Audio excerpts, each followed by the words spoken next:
ಶ್ರೀ ಚೀರುಕುನ್ನಯ್ಯ ಪೂಜಾ ಕುಣಿತ ಕಲಾ ಟ್ರಸ್ಟ್ ಹಾಗೂ ಶ್ರೀ ಉಮಾಮಹೇಶ್ವರಿ ಪೂಜಾ ಕುಣಿತ ಯುವಜನ ಕಲಾ ಸಂಘದ ವತಿಯಿಂದ ಮಾರ್ಚ್ 10ರಂದು ಸಂಜೆ 4ಕ್ಕೆ ಮಳವಳ್ಳಿ ತಾಲೂಕಿನ ತಳಗವಾದಿ ಗ್ರಾಮದಲ್ಲಿ ಮಹಿಳಾ ಜಾನಪದ ಸಂಭ್ರಮ ಕಾರ್ಯಕ್ರಮ ಏರ್ಪಡಿಸಲಾಗಿದೆ ಎಂದು ಶ್ರೀ ಚೀರುಕುನ್ನಯ್ಯ ಪೂಜಾ ಕುಣಿತ ಕಲಾ ಟ್ರಸ್ಟ್ ಅಧ್ಯಕ್ಷೆ ಸವಿತಾ ಚೀರುಕುನ್ನಯ್ಯ ತಿಳಿಸಿದರು.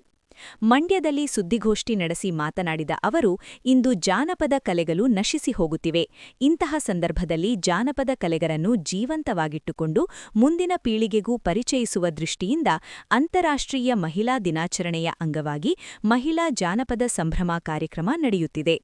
ಈ ಕಾರ್ಯಕ್ರಮದಲ್ಲಿ ಜಾನಪದ ನೃತ್ಯ, ಲಂಬಾಣಿ ನೃತ್ಯ, ಮಹಿಳಾ ವೀರಗಾಸೆ, ಕಂಸಾಳೆ, ನಗಾರಿ, ಡೊಳ್ಳು ಕುಣಿತ, ಪಟಕುಣಿತ, ಕೋಲಾಟ, ಪೂಜಾ ಕುಣಿತ, ಕೊಂಬು ಕಹಳೆ, ದೊಣ್ಣೆ ವರಸೆ, ಗೊರವರ ಕುಣಿತ ಸೇರಿದಂತೆ ಇನ್ನಿತರ ಜಾನಪದ ಕಲಾ ತಂಡಗಳು ನಾಡಿನ ವಿವಿಧ ಭಾಗಗಳಿಂದ ಆಗಮಿಸಿ ಪ್ರದರ್ಶನ ನೀಡಲಿದೆ ಎಂದು ತಿಳಿಸಿದರು.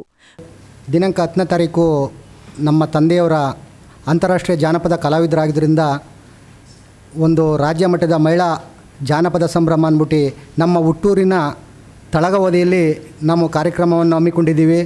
ಈ ಕಾರ್ಯಕ್ರಮಕ್ಕೆ ಜಿಲ್ಲಾ ಉಸ್ತುವಾರಿ ಸಚಿವರಾದ ಚಲುವರಾಯಸ್ವಾಮಿಯವರು, ಕರ್ನಾಟಕ ರಾಜ್ಯ ಮಹಿಳಾ ಅಧ್ಯಕ್ಷರಾದಂಥ ಡಾಕ್ಟರ್ ನಾಗಲಕ್ಷ್ಮಿ ಚೌಧರಿ ಅಕ್ಕವರು, MLC ರವಿಕುಮಾರ್ ಅವರು ಮತ್ತು ಹಲವಾರು ಗಣ್ಯರು ಈ ಕಾರ್ಯಕ್ರಮಕ್ಕೆ ಭಾಗವಹಿಸ್ತಾ ಇದ್ದಾರೆ. ಜೊತೆಗೆ ಒಂದು 150ರಿಂದ 200 ಜನ ಕಲಾವಿದರು ಕೂಡ ನಮ್ಮೂರಿಗೆ ತಳಗೋದಿಗೆ ಈ ಕಾರ್ಯಕ್ರಮಕ್ಕೆ ಭಾಗವಹಿಸ್ತಾ ಇದ್ದಾರೆ. ಈ ಕಾರ್ಯಕ್ರಮವನ್ನು ಒಂದು ಯಶಸ್ವಿಯಾಗಿ ನಡೆಸಬೇಕಂತ ತೀರ್ಮಾನ ಮಾಡಿ ನಮ್ಮ ಟ್ರಸ್ಟ್ ವತಿಯಿಂದ ನಾವು ಟ್ರಸ್ಟ್ನ ಉದ್ಘಾಟನೆ ಮಾಡಿ ಪ್ರತಿ ವರ್ಷ ಈ ಕಾರ್ಯಕ್ರಮನ ಹಮ್ಮಿಕೊಂಡು ಹೋಗಬೇಕು ಅಂತ ತೀರ್ಮಾನ ಮಾಡ್ಕೊಂಡಿದ್ದೀವಿ.